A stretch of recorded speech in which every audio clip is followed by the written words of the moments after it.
gustaría empezar con una pregunta no tan clavada, que sería pues, que nos platicaras algo de tu faceta rockera. Pues está chido eso. Pues sí, fíjate que aunque ya tenemos un par de años de no tocar, sacamos un disco, con un grupo que se llama The Loud Grey. Es una mezcla entre, pues es raro ya ponerle etiquetas a la música, pero es una mezcla así como de Pink Floyd con algo más electrónico, o sea, como progresivo con electrónico y todo eso. Y pues usábamos mucho pedaleras virtuales, todo eso. Yo soy bajista, pero me metí mucho también a la composición y todo ese rollo. Pues yo estudié también música, aparte de literatura, y de haber sido periodista, entonces ya sabes, ¿no? Tengo como 3 facetas, pero pues ahí va, ahí el disco está por ahí y se puede escuchar en YouTube y tal la cosa.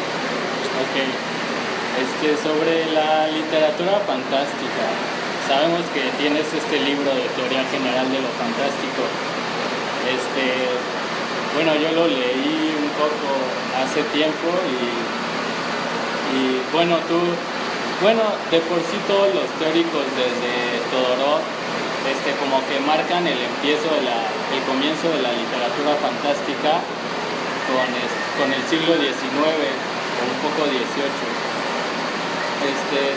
No la literatura existió, la literatura fantástica existió desde siempre.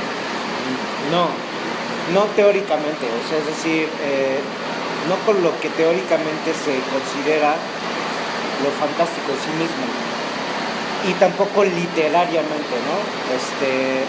Digo, a la gente se le viene a la mente enseguida la mitología griega, ¿no?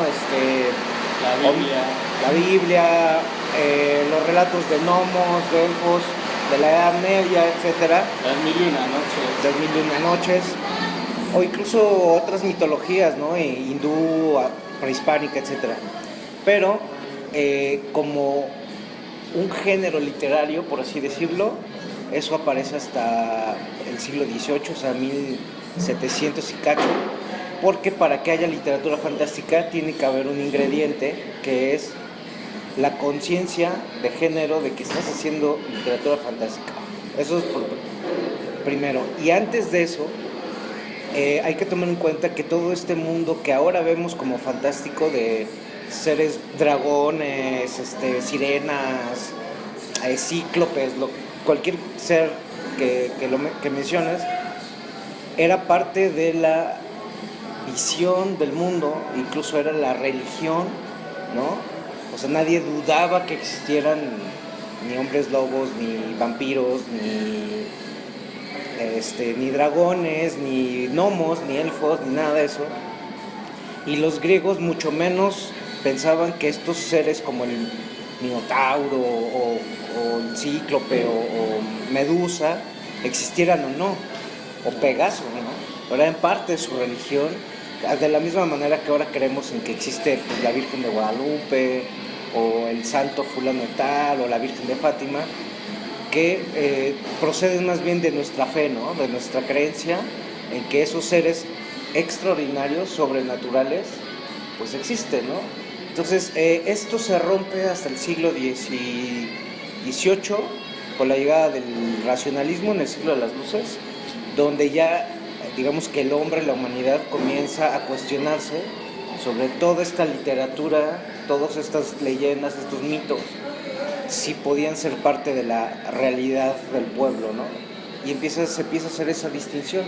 Entonces digamos que hasta que no aparece el Castillo de Otranto, que lo menciona en el libro como la primera novela, donde incluso desde el prólogo se dice que se chocan dos tipos de literatura, la realista y la medieval.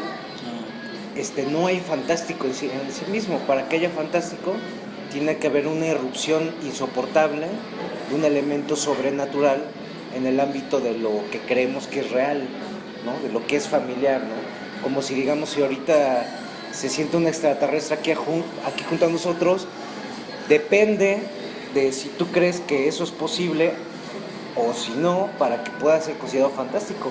Porque de pronto dices, no, pues yo sí creo, y te presento a mi cuate que es el planeta Orión, y pues ahí ya no es fantástico, es lo que técnicamente se llama literatura maravillosa, ¿no?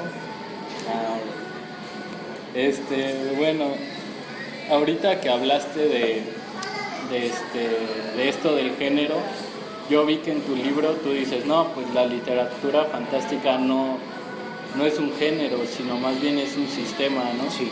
¿Nos podrías platicar un poco cómo funciona este sistema? Sí, de hecho cuando te estaba diciendo género, me estaba yo como diciendo a mí mismo, no le digas esa palabra porque no es correcta.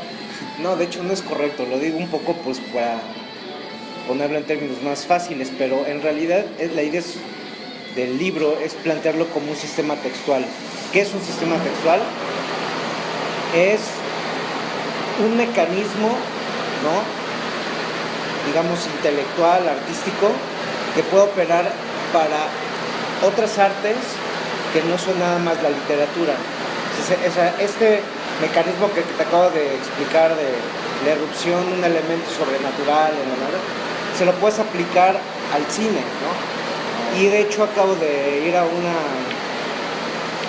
un examen de licenciatura de comunicación, de cine, y la chava estaba analizando el cine del Toro, de Guillermo del Toro, ya usando mi sistema, poniéndolo como cine fantástico, ¿no? Entonces ya aplicándole este método a eso, y han hecho también de posgrado para pintura y para teatro, ¿no? Luego me escribe la gente, oye, usé tu idea del sistema para aplicárselo a la pintura fantástica de no sé qué, entonces esa era la idea, ¿no? O sea, ir un poco más allá incluso de la misma literatura para hablar del arte en general. Y yo propongo en el libro que incluso en el habla cotidiana, ¿no?, en el lenguaje cotidiano, nosotros usamos el concepto de lo fantástico. Porque cuando tú llegas y dices, me fui de vacaciones, ¿y cómo estaba la playa?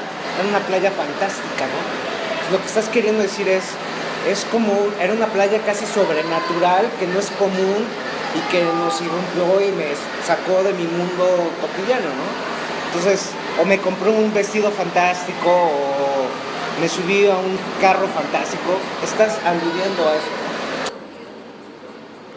Bueno, nos tuvimos que cambiar de lugar por el ruido, que estaba muy cabrón, pero seguimos en la entrevista y bueno, estábamos en esta parte de por qué le cuesta tanto trabajo, no sé si es justo por la teoría que existe, pensar a los estudiantes que el fantástico no tiene que ver tanto con la reacción del lector. Sí, lo que pasa es que implica también romper con todo, ¿no? Entonces, eso y todo como un asunto de pues que le queremos seguir dando todo la autoridad teórica a Todorov, que yo se la doy en el libro, ¿no? O sea, incluso hago casi un homenaje, pero repito, no sirve para explicar todas las instancias de lo fantástico e ir más allá, ¿no? Justo esa es la idea de la palabrita esta de textual, ¿no?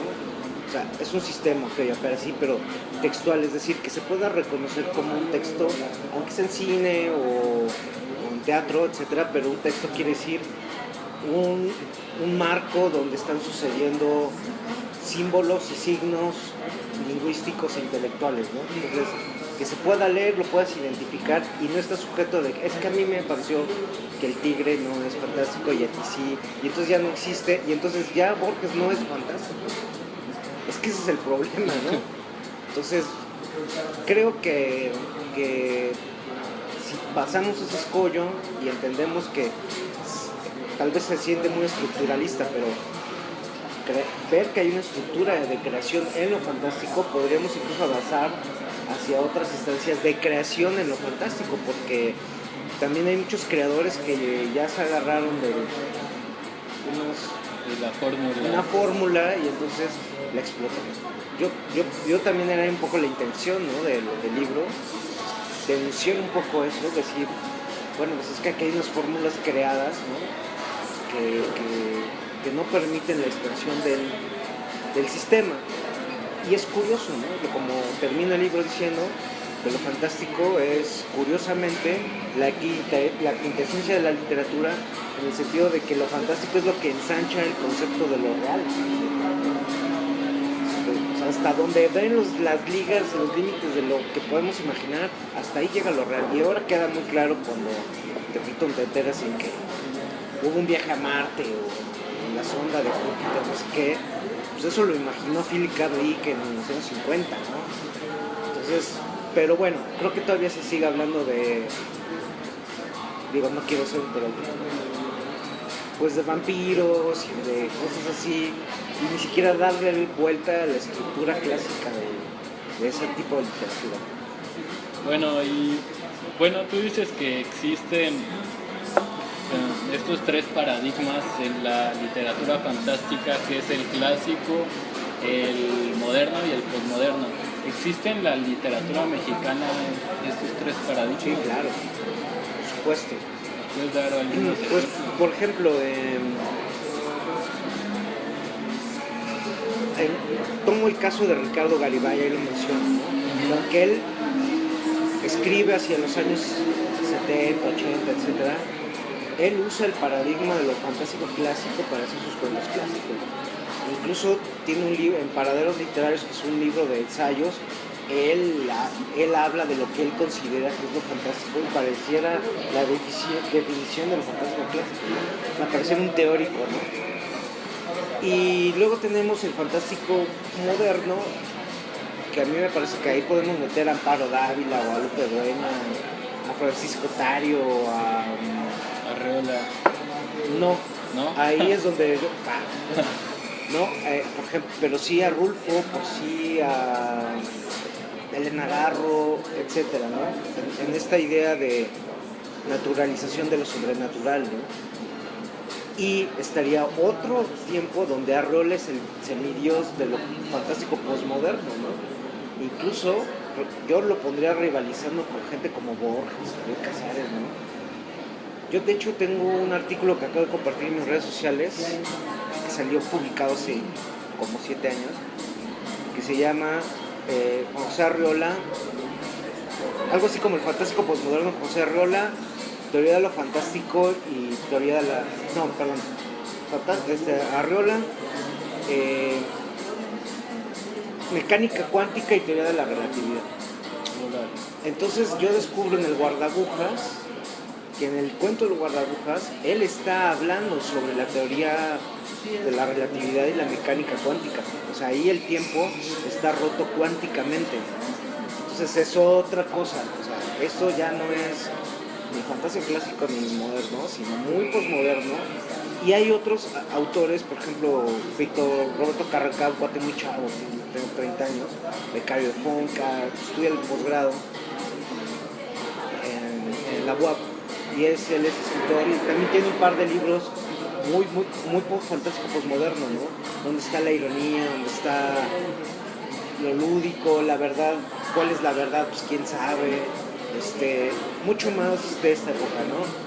No creo, eso sí, que el fantástico mexicano contemporáneo esté explorando, digamos, estas cosas de posmoderno, pero sí hay indicios, sin duda, ¿no? De pronto hay cosas de Chimal que podrían caber ahí, Edgar Omar Avilés, por ejemplo, sin duda, algo de lo que hace Zárate, a veces es clásico, pero a veces tiene unas cosas modernas, no sé, claro, también el término pues lo estamos poniendo muy ahorita, pero sí, lo que sí queda claro es que este tiempo del fantástico clásico, del vampiro, muy así y tal, es clásico, ya se rompió. Ahora, fíjate, David Roas, que es un teórico español, curiosamente también es escritor de fantástico, y tal vez uno de los teóricos más importantes en español, vino a dar hace un año o dos una charla sobre Crepúsculo. La saga está horrible, ¿verdad? Horrible, ¿verdad? Es que no, habrá quien le guste, ¿no? Pero a mí me parece horrible. Pero él la está viendo de una manera muy interesante, ¿eh? Él está viendo desde el punto de vista postmoderno, diciendo que justamente hay un trastocamiento de la figura del vampiro, haciéndolo un vampiro doméstico. Galán, ¿no? Sí, o sea aquí estamos tan, ¿puedo decir la palabra? Estamos tan jodidos que nuestros monstruos los hemos domesticados, son descafeinados, son light, ¿no? Pues ahora resulta que la mamá le quiere presentar a su hija a un vampiro que sea ideal, ¿no? O sea, ahora resulta que el monstruo es el bien portado. Entonces, eso es posmoderno, ¿no? O sea, eso. ¿Y eso no le quita un poco lo fantástico? La domesticación. No, porque el ser no existe, ¿sí? Bueno, ella ya cree que sí existe los vampiros. O sea, fíjate de lo que estamos hablando, justo lo que dices.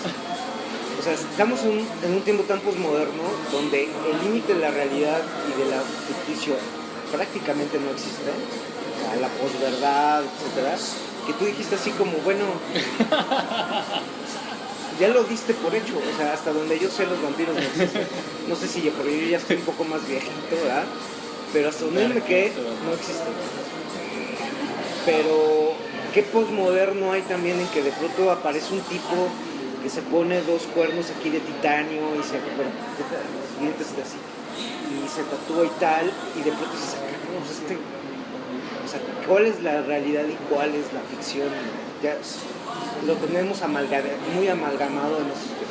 Entonces ese es otro estadio de la literatura fantástica, pero apenas aquí estamos estudiando si los gnomos o si los dragones, pero bueno, algún día daremos, pienso, el jalón, salto. Ojalá.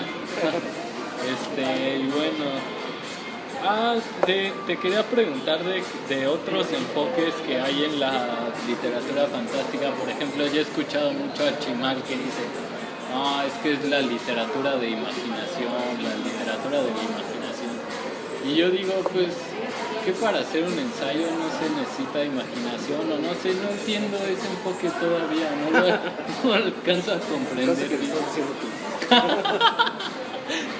No, mira, yo conozco a Alberto hace mucho y además hicimos la maestría juntos, ¿no? El asesor de los dos fue Lauro Zavala y creo que hemos sido los únicos así asesorados de posgrado. Pues él estaba haciendo Monty Python y yo literatura fantástica.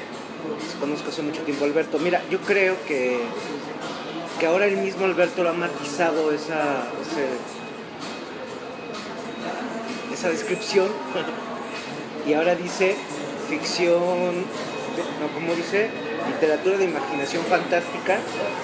No.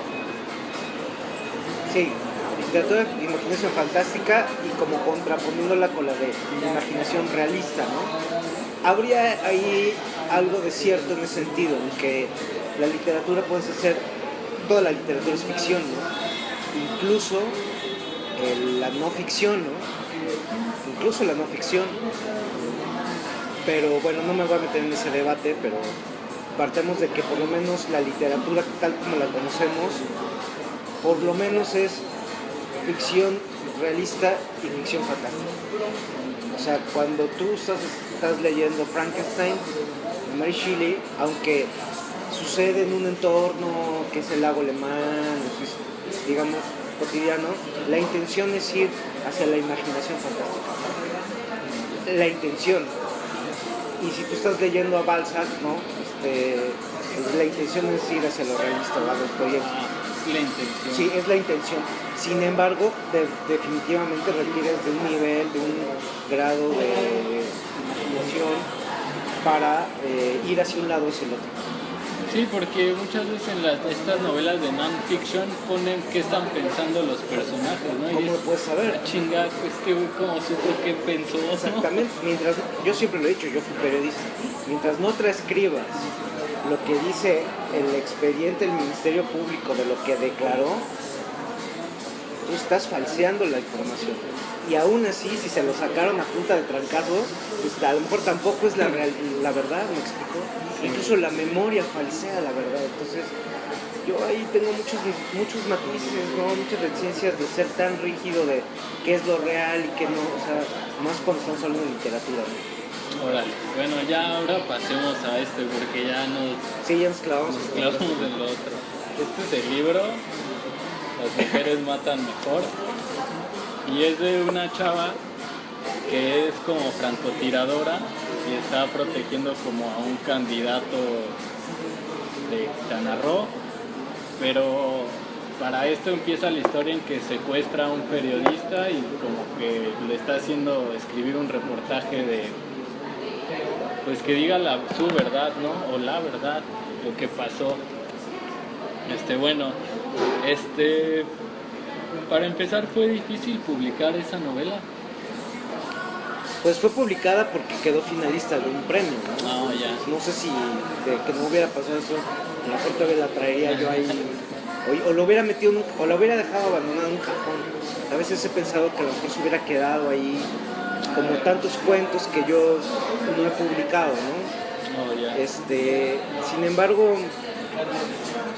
yo estaba, cuando alguien me dice, oye, hay un premio tal, ¿no? Que es el premio Letras Nuevas, que además tenía un atractivo monto económico, que era $1,000,000 pesos.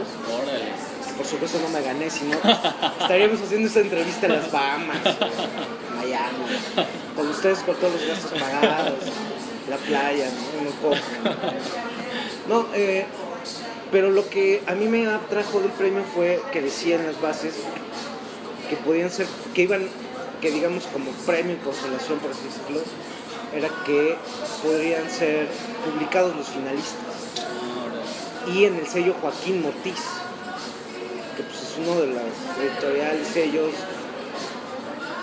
pues, con más peso e historia de la literatura mexicana, ¿no? O sea, eso ha publicado pienso que los escritores más importantes. Y pues eso me atrajo muchísimo. O sea, ya si me gano el millón, no le diré que no, pero no era, sobre todo porque yo empecé a publicar ya muy grande. O sea, yo publiqué la novela a los 38 años, una cosa así, que para el sistema en el que vivimos de que el FONCA y que el joven creador y eso, no, pues yo ya hasta daba clases, ¿no? Y no lo había hecho, no lo había publicado porque era una historia difícil de contar, tanto en lo personal como narrativamente. Yo no quería hacer una novela del narco, ¿no? Como ahora le llaman, que me parece que es pésima esa etiqueta, no le permite al lector indagar en lo que está leyendo, ya lo prejuicia así totalmente, ¿no? Entonces yo no quería eso, o sea, yo quería experimentar con varias cosas. Uno, con mi obsesión, que es el concepto de lo real, ¿no? Irme al otro extremo, que es el hiperrealismo, por así decirlo. Ahora, ¿qué tan real es eso que está ahí en la novela con respecto a la realidad? Pues eso va a estar cañón, que bueno, hasta ahorita no hay alguien que me diga, bueno, sí, pero que me diga, fulano de tal es un tipo real y es fulano, ¿no? O lo imaginaste y ese cuate no sé si conoce. Entonces yo quería dejar muy débiles las líneas de que hasta dónde esto fue real, puede ser real o sigue siendo real, ¿no? Sí. Y eso solo te lo puede dar, curiosamente, la ficción realista. Entonces creo que me extendí la respuesta, pero no, sí, pues sí fue fácil, ¿no? Pues fíjate que no tan fácil, porque bueno, sí. Sí, o sea, quiere decir, salió finalista, la publicaron y empezaron a pasar cosas. Vamos al cuarto año, ¿no? Que salió en el 2013 y la primera me puso en 2012 y ya pues, la siguen leyendo la gente, ¿no? Entonces, me sigue escribiendo, me siguen subiendo la foto de, ay, mira, leí tal. Y sigue habiendo crítica literaria y sigue habiendo crítica académica y sigue habiendo lectores que yo llamo a pie, como tú, yo, quien sea, que de pronto se acerca y te dice, oye, mi hermana me la prestó y la leí y me gustó. Entonces, pues, pero no pensé en eso, más bien pensé en, por mí mismo, intentar publicar el trabajo que llevaba como 10 años escribiendo. Órale, ahora que decías eso de llevar al hiperrealismo, me sorprendió Bueno, cuando empecé a leer el libro, vi esto. Esta historia es ficticia, no representa a nadie en especial. Y dije, ¿por qué puse esto? Espero que al final te hayas tenido la respuesta, ¿no? Sí, en los anexos. Ajá, pero no sé, pensé, ¿tiene miedo? ¿O es una broma? ¿Es sarcasmo? O sea, Y las dos cosas. Mira, sí hay una razón legal en esto, porque sí hay personajes reales aquí, incluso personajes que están, digo, qué bueno que esto no es Televisa, ¿verdad? O sea, no va a pasar así como... Pero por supuesto que hay personas que incluso están ahorita en cárceles, ¿no? Y personas que ya han fallecido a lo largo de estos años. Que de pronto llega la noticia y ejecutaron a fulano, de verdad. Y hay gente ejerciendo todavía el poder, ¿no? En ámbitos grandes, incluso bastante grandes. Y yo quise en primer lugar, como defenderme un poco legalmente por si alguien... Sí, la paranoia, ¿no? Si alguien de alguna vez reclamaba, que iba a ser muy chistoso, ¿no? Reclamaba, digamos, la paternidad de alguno de estos personajes tan oscuros y desgraciados, sería muy raro que un X persona dijera, el que está ahí, que es un desgraciado, un maldito, ese soy yo, ¿no? Pero dije, bueno, no va a faltar un loco, espero que no. Y sobre todo porque hay gente muy peligrosa, muy peligrosa, extremadamente peligrosa, que ha bañado de sangre al país, ¿no? Que de pronto se menciona ahí de forma velada o no. Pero yo sí quería estirar esos límites de hasta dónde puedes decir cosas, plasmar la realidad y que se sostenga, porque el punto es ese. El punto es que no sé si la novela va a ser vigente en 30 años, en 50, y si llega a serlo, no es porque mencioné cosas reales o no, personajes que incluso ya se hayan muerto para entonces, sino porque la trama, el aparato literario, la capacidad de sostener la ficción se mantiene, ¿no? Es sólida. Entonces es lo único que logra, digamos, llevar una obra literaria a ser leída tiempo después. Entonces, digamos que a eso yo aspiraba más que a retratar una realidad que se puede comprobar fácilmente. claro. ¿Y por qué bueno, esta pregunta es medio tonta, ¿no? Pero ¿por qué una mujer, por qué una francotiradora, pues es una mujer que le da en la madre a todos los hombres, ¿no? No te puedo contestar eso, pero tu compañera te A puede ver. decir por qué. Fíjense que no estoy. No, mira, porque el papel de la mujer en el mundo del narcotráfico y del sicariato ha tenido en los últimos 15 años un cambio así absoluto, a 180 grados. Porque pasó de ser la buchona, que es esta chava guapa, que incluso se opera y tal, para agradar allá al narquillo y tal, o la esposa del narco, del capo, tal, a ser ejecutora. Y esto a mí me pareció, desde que le estaba escribiendo y conocer casos y hasta ahorita,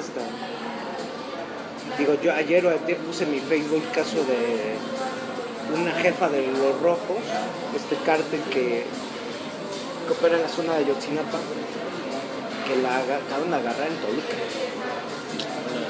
¿no? Y la jefa, lo que nadie dice es que la jefa de Guerreros Unidos, o sea, no es Abarca, el alcalde de Iguala, sino su esposa. La mujer es hermana de los dos brazos operadores del cártel de Beltrán Leiva, ¿no? Porque,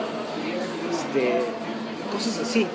Entonces digamos que más bien nos creemos un montón de mitos de los medios de comunicación, o sea, pensamos que sabemos del narcotráfico porque vimos las noticias o nos pusimos a ver series de televisión, de Telemundo, ¿no? Y así no es. O sea, desgraciadamente así no es. Ojalá fuera tan simple y tan fácil. Entonces, la novela está un poco arraigada en la idea literaria del destino. Si te fijas, lo que anima la novela es la idea del destino. Y la gran pregunta que yo siempre me hice para hacer la novela fue, en México todos escogemos nuestro destino, todos estamos posibilitados de hacer lo que pensamos, lo que creímos desde niños, o sea, todos, o quiénes. Entonces por eso puse 3 personajes que tienen conflicto con las decisiones que toman y que para mí eso genera este caos que tenemos en el país. Evidentemente la sicaria tuvo una infancia tal o cual, violencia tal, pudo haber escogido otro destino, pero escoge casi conscientemente. El candidato es un tipo que quiere cambiar todo, pero todas las fuerzas que lo abrazan, ¿no? El mismo narco, el ejército, los otros políticos, el pueblo mismo, o sea, no le permiten moverse para ningún lado, ¿no? Es como una tradición que a ver cómo lo vas a romper. Y la otro personaje es el periodista, el hijo del gran periodista, que él hereda todo el aparato periodístico, el padre, ¿no? El nombre, el prestigio, la herencia, y él tampoco se puede mover demasiado, o sí, o no, coludido como que él era el único que se podía mover más, ¿no? Tenía más posibilidades como de... Sin embargo, termina metido ahí por el afán de competir con el padre, ¿no? O sea, que eso es inconscientemente, o sea, ponernos ya como freudianos, así, muy psicológicos, también creo que es una cadena de estas que definen el destino, ¿no? O sea, todo el tiempo el hijo está peleando con la figura del padre, o estás compitiendo con la herencia de la mamá te está diciendo así, no, o sea, estás peleando con tu familia, todo eso, realmente somos tan libres, o sea, la verdad es que me puse muy existencialista si quieres, ¿no? Sartre, Heidegger. El personaje Jorge Sánchez Zamudio, así funciona el periodismo en México. Buena parte. ¿Sí? Sí, buena parte.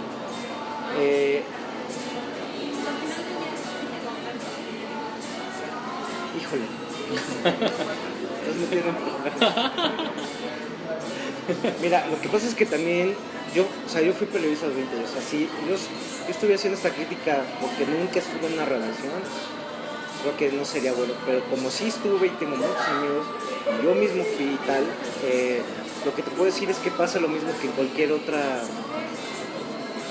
esfera de la vida, actividad humana, que es que hay gente buena, gente mala, gente ambiciosa, etcétera, y que estamos muy infantilizados en cuanto al ejercicio del periodismo. O sea, mira, el mismo Javier Valdés, gran amigo, que lo asesinaron hace unas semanas, con un par de meses. Él mismo, en el último libro de narcoperiodismo, él dice las dos caras de la moneda. Y tal vez pues nos llevamos también porque lo sabemos. Las dos caras de la moneda es el periodista honesto, te estás jugando el pellejo. Y no hay un aparato social, ya olvídate gubernamental, porque es evidente que no. Pero tampoco hay un aparato social que proteja al periodista. O sea, es decir, tú eres un reportero de Acapulco y a la gente de Acapulco le vale un cacahuate si a ti te amenazan, si levantan a tu familiar, si lo que sea. O sea, deja pasar la noticia, otro más, ¿no? Y si aparece muerto, pues en algo andaba, o no sé qué, ¿no? Todas esas cosas que creo que le han hecho daño al país muy cañón, pero eso es la sociedad, ¿no? O sea, criticamos mucho el gobierno y tal, por supuesto, y nosotros, bueno, ese es uno. Entonces digamos que ese es el periodista honesto todo el tiempo se está jugando el pellejo. Y el periodista deshonesto es el que curiosamente se abre el camino fácilmente. Y no necesariamente en el narcotráfico, incluso un periodista corrupto de deportes, el tipo le va a negocios, habla bien de mí, no digas esta noticia, qué onda, hazte güey, tal, la corrupción de la federación nunca la toquen, etc. Entonces, lo que quería decir, y es, digamos, la literatura te permite hacer eso, es entrarle a lo humano, ¿no? O sea, es decir, a ver, ¿qué cosas se están jugando aquí? Eso es lo que intenta hacer la novela, ¿no? El partido de izquierda, moderno de izquierda. Me está sacando las otras muy Ahorita, o sea, casi sí sé, ¿no? ¿Qué onda? El gobierno narco, o sea, ningún candidato, por más honesto, por más, no se va a poder quitar de eso. Pues yo digo que sí, ¿no? Mira, sí, yo creo que sí. Ese es otro asunto, ¿no? Le hemos dejado demasiado a los partidos todo el poder. Entonces, los cambios en el país no suceden sino medium político, ¿no? Entonces, como somos tan dejados, tan indolentes, pues el político se agarra de eso. Si los de la cuadra les vale un cacahuate cambiar el alumbrado, pues yo, mamá, fui a un negocio, eso multiplícalo por 1000 y ponlo en la presidencia de la República. No, yo lo que también quería era no caer esta cosa fácil de que fuera un partido de derecha el que está coludido con el narcotráfico, ¿no? Porque eso me parecía demasiado evidente y terminaría siendo así como demasiado real. Y no dudo que cualquier otro, y ahora lo estamos viendo con el PRD, ¿no? O sea, esto yo lo escribí mucho antes de la crisis de ahora que hemos visto el PRD, mucho antes de lo que se destapara la cloaca del PRD en Guerrero por la Ayotzinapa, etcétera, que le costó el puesto al gobernador del PRD. Entonces yo, aquí el punto, y si me permites, es el tema de que la novela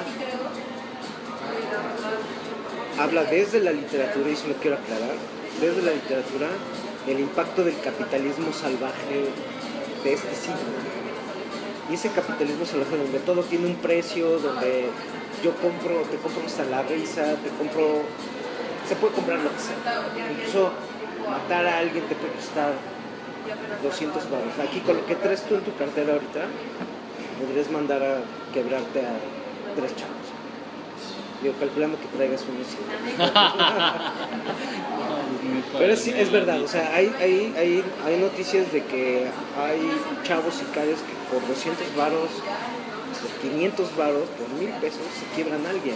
Entonces, el punto está en qué valor tiene la vida para el ser humano contemporáneo que se pueda comprar. Pero además no solamente estoy comprando la vida del otro, estoy comprando tu conciencia. Porque tú crees que se te va a olvidar, no se les olvida jamás, eso es otra cosa. No se les olvida jamás, al pedo sicario no se le olvida jamás, no se le olvida, se hace güey, pero sueña con eso se lo puedes preguntar a gente que esté metida en eso, hacer tu propia investigación, si no me quieres creer, pero no se les olvida, o sea, el inconsciente no borra cosas, está ahí. Entonces, ¿el dinero puede hacer eso? O sea, yo vengo de otra época, y cuando yo era niño y todo eso, o sea, la vida misma tenía un valor que no puedes comprar. Y ahora es así, compro lo que sea, por una lana, lo que sea. O sea, como decía Walter Benjamin, o sea, nuestro Dios es el dinero, ¿no? Entonces, de eso se trata la novela. De eso se trata, o sea, eso podemos hablar que, bueno, es que hay una sicaria, que no sé qué, que la política, que el partido, que tal, pero es el asunto del destino y el asunto del capitalismo, el Dios es nuestro dinero, el dinero es nuestro Dios. Sí, porque al final la chica, pues, bueno, yo en ningún momento vi que se vendiera, pero por ejemplo el periodista, por 5 monedas en corto, traicionó la palabra de su Entonces, papá. ¿quién tiene más estructuras de valor? ¿Me explico? Claro. Es que ahí están las contradicciones, ¿no? Sí. Bueno, ya hablamos de todo esto. Bueno, la última pregunta, o la penúltima, sería, ¿la novela sobre el narco responde a una necesidad editorial o a la necesidad de escribir sobre la realidad de nuestro tiempo? Porque ahora vemos que, o sea, aunque no lo escribas con esa intención, que la gente quiere ver a los narcos, o sea, la gente quiere ver la historia de los narcos, ve series de televisión, compra el periódico de los descabezados que pegan en el metro, son los que más se venden. Entonces es una necesidad misma, como estás diciendo, de vender o de mostrar la realidad mexicana, como ha sido en la literatura de la Revolución Mexicana y de otros tiempos, que la misma realidad absorbe en la literatura. Mira, es una pregunta muy importante, porque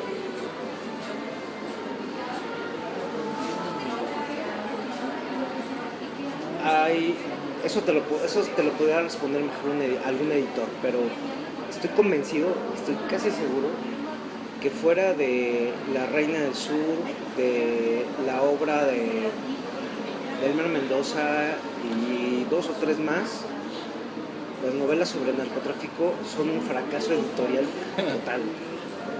O sea, tú vas a un botadero ahorita, así a saldos, y están todas las del narco. Tú vas a, no sé, chácharas ahí y las tienen ahí, ¿no? O te metes a páginas de internet y son las que cuestan 30 pesos. Entonces, ¿dónde está el negocio? Editorialmente. Me queda claro que la televisión, que apenas le entró a eso, pues es el boom, pero va a terminar también decayendo, y hasta un momento en que, que se busque otra cosa. Entonces, no hay que temer intelectualmente a un momento histórico donde se estén creando contenidos culturales de todo estilo, o sea, tanto muy comerciales como obras de investigación muy valiosas, reflexiones filosóficas, que las hay, ¿no? Bueno, Sergio González Rodríguez se ganó el premio, el anagrama de ensayo con Campo de Guerra, ¿no? Sobre el narco. O sea, hay trabajos muy serios, ¿no? Un trabajo de literatura muy bien armada, ¿no? Entonces no pasa nada, eso se va a decantar con el tiempo, como lo mismo pasó con la novela de la Revolución, con todas las novelas de la época de la Cristera, nos quedamos con etcétera. O sea, se va a decantar.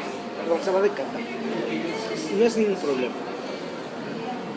Y la necesidad que tiene la sociedad de saber qué está pasando responde a que en realidad no sabemos qué está pasando. Buscamos luz, ¿no? Porque los medios de comunicación, repito, son insuficientes. Ahora, eso es por un lado. Y en segundo término, la novela del narcotráfico en México, sobre el narcotráfico en México, tiene una tradición de más de 50 años. La primera novela sobre el narcotráfico se publicó en 1962. Y desde entonces hasta acá ha habido novela de narco todo el tiempo. O sea, ¿poco creen que el narco nació ayer y llegó Calderón y apareció en algo? Pues que no. Es igual que el corrido. El primer corrido fue grabado en 1921, una cosa así. El primer cártel, que es el cártel de Juárez, la Nacha Jasso, es un cártel del 1917, del 20, del 26, de los años 20. Bueno, William Burroughs, en El almuerzo desnudo, y si no me recuerdo en Yonki, ya menciona a una de las grandes capos de los años 50, 60 de México, que es Dolly Esteves, Chato. Entonces, hay un gran desconocimiento de todo esto. Y en los años 80 se publicaron varias novelas de periodistas, ¿no? Y de autores, ¿no? Sobre ese, digamos, alrededor de los tiempos en que el cártel de Guadalajara, o sea, es decir, de Caro Quintero y de esa generación y de ellos, que también había como bastante efervescencia. Entonces, digamos que esto para nada es nuevo. Sí hubo un boom editorial que me parece que ya acabó, y ahora es momento de ver pues hasta dónde la literatura puede transformarse a sí misma con el concepto de lo real totalmente ampliado, ¿no? Porque si al principio de la entrevista estábamos hablando de cómo lo fantástico amplía el concepto de realidad, a mí me parece que el narcotráfico también está ampliando nuestros conceptos de realidad, ¿no? O sea, ver una cabeza en el Carajo, suelo. si eso piensas que eso es normal, estamos absolutamente jodidos. No, lo digo muy en serio. Yo antier me molesté mucho porque puse por ahí, yo en mis redes sociales las uso, ¿no? Entonces puse una nota de que el cártel Jalisco, Nueva Generación, estaba reclutando a chavos como 17 años, o sea, muy chavos, ¿no? 17 años. Y lo primero que hacían en el primer entrenamiento, que se llama la diestra, ¿no? La diestra es la diestra de las armas, tal, pero ahora, a diferencia de hace 5 años todavía, nos están obligando a comerse al cuate que acaban de asesinar. Ya había pasado, por supuesto, o sea, está la historia de los caiviles, de los nocetas, de otros cárteles, pero chavitos común y corriente que va ahí, que lo agarran en la esquina, a ver, ven. Y ayer en día también puso otra de que están reclutando vía Facebook, ¿no? O sea, tú buscas chamba y pues alguien te contacta y te dicen, pues, ¿qué onda? ¿Qué tío? A ver, si eso no modifica nuestro concepto de qué es la realidad, estamos perdidos. Y a mí me parece que estamos súper enajenados y la literatura mexicana más.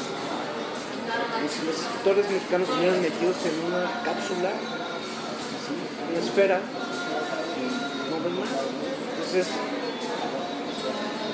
tal vez soy muy radical y muy bipolar si quieres, pero me interesan estos conceptos de realidad, que creo que son el centro de la historia de la literatura, ¿no? O sea, Balzac, Dickens, si se preguntaron qué era la realidad, Los rusos también.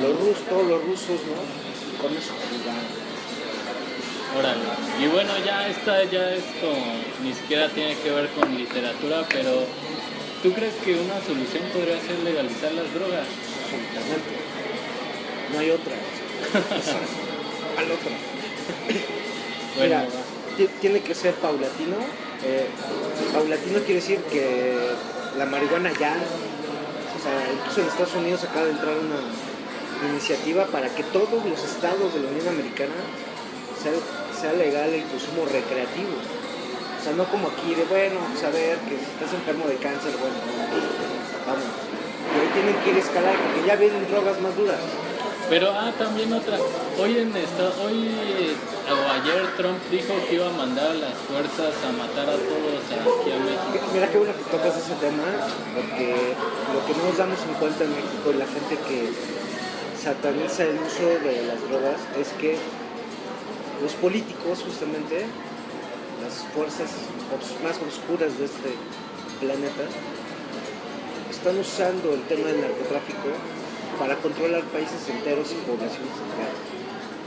O sea, es decir, podemos declarar que Guerrero es un estado sin ley y ocuparlo militarmente y hacer lo que queramos de ahí, y, o sea, adueñarnos de las minas, de los recursos naturales, tener a la gente, o sea, eso es lo que va a pasar en el siglo XXI. Entonces, el tema de las drogas es central, ¿no? Para el siglo XXI. O sea, es el pretexto perfecto para que Estados Unidos nos invada cualquier día.